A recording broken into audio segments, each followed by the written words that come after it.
বিশেষ দিন প্রজাতন্ত্র দিবস। আপনারা সবাই জানেন আজকে বিভিন্ন জায়গায় পতাকা উত্তোলনের মাধ্যমে এই দিনটা আমরা পালন করি। তো আমাদের ছোটোবেলায় দেখেছি আমরা অনেক সকাল সকাল স্কুলে চলে যেতাম, গিয়ে স্কুলে বিভিন্ন অনুষ্ঠান হতো, পতাকা উত্তোলন তো ছিলই, এখনও কিন্তু সেগুলো হয়ে থাকে। তবে যাই হোক, সেই সব দিন তো অনেক পিছনে ফিরে এসেছে। তবুও আজকের দিনের একটা মাহাত্ম্য আমাদের সবার জীবনেই আছে, বিশেষ করে যদি আমরা ভারতবাসী হই। Hello friends, welcome to Madhu's dream garden. এবারের উইন্টারে আমরা বিভিন্ন রকম ফুল গাছ তো বসিয়েছি এবং সেগুলো খুব সুন্দর ফুলও দিচ্ছে। তাদের মধ্যে থেকে এমন এমন কিছু গাছের কথা আমি বলবো যেগুলো আপনারা পরবর্তী সিজনের জন্য, মানে নেক্সট উইন্টারের জন্য কিন্তু সংরক্ষণ করতে পারেন। তার মধ্যে প্রথম যেটা আমরা সবাই জানি সেটা হচ্ছে ক্রিস্যান্থামাম বা চন্দ্রমল্লিকা। চন্দ্রমল্লিকার দু রকম ভ্যারাইটি আছে, একটা হচ্ছে এই পমপম ভ্যারাইটি, আর একটা হচ্ছে জায়ান্ট চন্দ্রমল্লিকা। এই দু ধরনের চন্দ্রমল্লিকা গাছকেই কিন্তু আপনারা পরবর্তী ইয়ারের জন্য সংরক্ষণ করে রাখতে পারেন।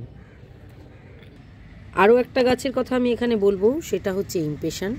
ইমপেশনকেও কিন্তু আমরা একটুখানি যত্ন করলেই সহজে সংরক্ষণ করতে পারি। বর্ষার জল থেকে অবশ্যই গাছটাকে বাঁচিয়ে রাখতে হবে এবং একটু শেডি এরিয়ায় রাখতে হবে, তাহলেই কিন্তু এই ইমপেশনের পুরনো গাছ থেকে আমরা কাটিং তৈরি করে চারা বানিয়ে পরের বছরের জন্য আবার সেভ করতে পারি, বা এই পুরনো গাছটাকেই ছেটে কেটে সুন্দর করে রাখতে পারলে এটাও কিন্তু বেঁচে থাকবে। তবে আমার মনে হয় কাটিং থেকে চারা তৈরি করাই বেটার। 3 নম্বরে আপনারা যে গাছটা দেখতে পাচ্ছেন এটা হচ্ছে ডায়ান্থাস। ডায়ান্থাসকেও কিন্তু এই সেম গাছকে আবার পরবর্তী সিজনের জন্য বাঁচিয়ে রাখা যায়, একটুখানি পরিচর্যা করতে পারলেই কিন্তু সেটা হবে। জলটা বুঝে বুঝে দিতে হবে, মাটি যখন ভেজা থাকবে তখন কিন্তু জল দিলে একেবারেই চলবে না। ডায়ান্থাস গাছও কিন্তু খুব সুন্দরভাবে একদম পরের বছরের জন্য বেঁচে থাকবে।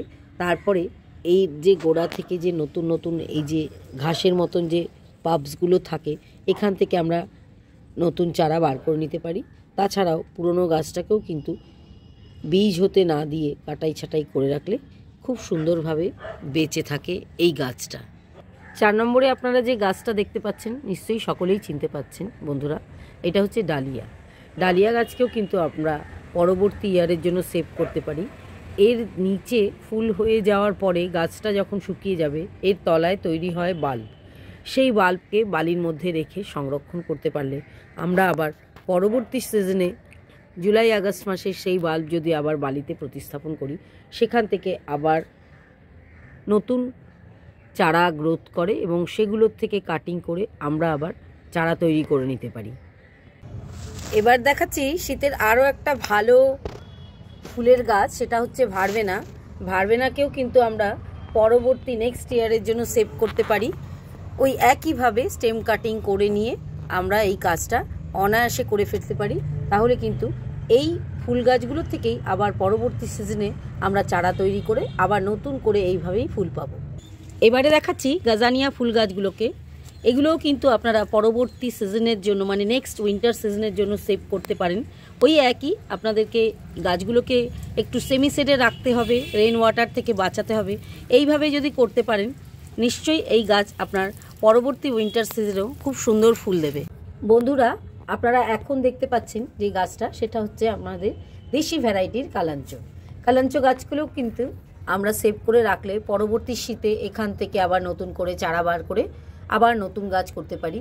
এই হাইব্রিড ভ্যারাইটিটা যেটা আছে সেটা একটু বাঁচানো কষ্টকর, সেটাকেও যদি আমরা একটুখানি বৃষ্টি জল থেকে বাঁচিয়ে রাখি তাহলে কিন্তু এই যে নতুন নতুন যে মুখগুলো বেরিয়েছে এগুলো কিন্তু আমি গত বছরের গাছ থেকেই কিন্তু এগুলো করেছি, জানেন তো।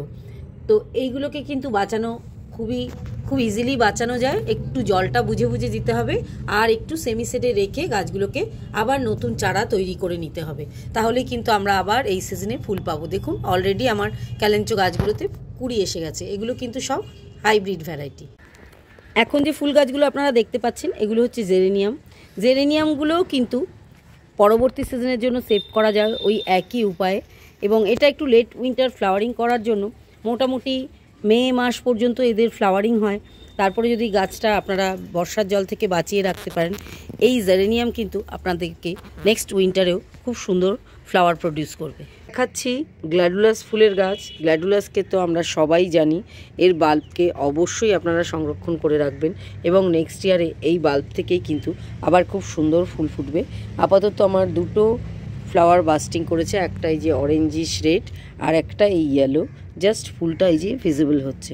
এছাড়াও প্রচুর স্টিক রয়েছে এই বাস্কেটগুলোতে, প্রচুর ফুল আশা করছি পরবর্তীকালে ফুটবে। তো গ্ল্যাডুলাসকে কিন্তু আপনারা অবশ্যই বাল্ব সেভ করতে পারেন। বাল্ব জাতীয় গাছের মধ্যে আরও একটা গাছ হচ্ছে এই লিলিয়াম। লিলিয়ামকেও আপনারা যদি এইভাবে পটে বসিয়ে রাখবেন আর তারপরে যখন এই পাতাগুলো শুকিয়ে যাবে আপনা থেকে, তখন এই বাল্বটা সংগ্রহ করবেন। আগে কিন্তু এটাকে কাটবেন না। যখন দেখবেন পাতাটা শুকিয়ে মুরঝে গেছে তখনই কিন্তু এই স্টেমটা কেটে এর নিচের বাল্বটা সেভ করবেন। তাহলে কিন্তু এই গাছ থেকেই এই যে বাল্বটা আপনারা তুলে রাখছেন, এটা থেকে কিন্তু আবার পরবর্তী সিজনে এইরকমভাবে আবার চারা তৈরি করে নিতে পারেন এবং ফুল হবে। লিলিয়ামে একবারই ফুল হয় এবং হয়ে যাওয়ার পরে গাছটা আমাদেরকে এইভাবে রেখে দিতে হয় না শুকনো অবধি। এবার দেখাচ্ছি রেনানকুলাস। এগুলো বাল্ব জাতীয় গাছ। এর বাল্ব সংরক্ষণ করে আপনারা কিন্তু নেক্সট ইয়ারের জন্য একে সেভ করতে পারেন। পাশেই রয়েছে গ্লক্সিনিয়া। গ্লক্সিনিয়াকেও কিন্তু বাল্ব সেভ করে রাখা যায় নেক্সট ইয়ারের জন্য। এবার দেখাচ্ছি শীতের আরও একটা ভালো ফুলের গাছ, সেটা হচ্ছে ভারবেনা। ভারবেনাকেও কিন্তু আমরা পরবর্তী নেক্সট ইয়ারের জন্য সেভ করতে পারি। ওই একইভাবে স্টেম কাটিং করে নিয়ে আমরা এই কাজটা অনায়াসে করে ফেলতে পারি।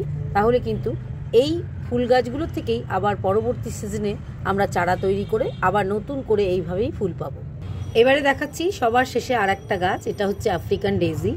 এটাকেও কিন্তু খুব সুন্দরভাবে বাঁচিয়ে রাখা যায় এবং পরবর্তীকালে এখান থেকে আমরা স্টেম কাটিং করে আবার নতুন চারা তৈরি করতে পারি। তাছাড়াও গাছটাকে যদি একটু সেমিসেডে আমরা রেখে দিই অল্প অল্প খাবারের মাধ্যমে, এই গাছটা থেকেই কিন্তু আবার পরবর্তীকালে আমরা আবার নতুন করে শীতের সময় ফুল পেতে পারি।